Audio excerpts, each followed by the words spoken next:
Aujourd'hui, on a mis à l'eau les bouées pour la traverse de l'île verte. Les habitants attendent après les bouées au printemps pour pouvoir utiliser la traversier.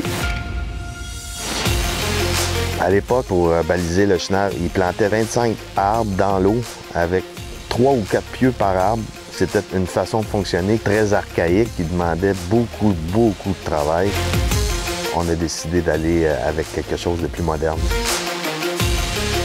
L'équipe de Québec vient porter les bouées sur le terrain ici et puis ils sont inspectés et ensuite ils installent les lanternes sur les bouées. Et une fois que c'est fait, on se fait un petit meeting de sécurité, on installe les élingues et ensuite on est prêt à commencer les opérations qui consistent à prendre les bouées une par une et aller les porter aux positions qui doivent être sur la carte.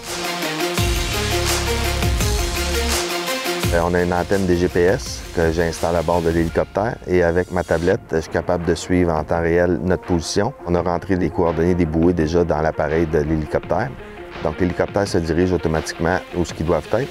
Et une fois rendu à la position, on tombe dans une précision un petit peu plus élevée. C'est là que j'entre en fonction et puis que je dirige le pilote pour être plus précis. Puis une fois qu'on est vraiment à une position satisfaisante, bien là, je lui dis « OK, c'est là qu'on peut déposer la bouée ». C'est comme ça qu'on fonctionne pour les 11 bouées à mouiller pour la traverse de l'île verte.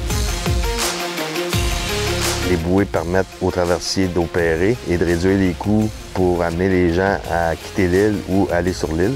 Si la traverse n'est pas en fonction, c'est un hélicoptère qui prend la relève, puis c'est des coûts plus élevés pour la société. Les bouées vont être en place pendant toute la saison. On essaie de prolonger la saison le plus possible, mais ça va toujours en fonction de Dame Nature, des glaces et de la disponibilité de la flotte ou des hélicoptères.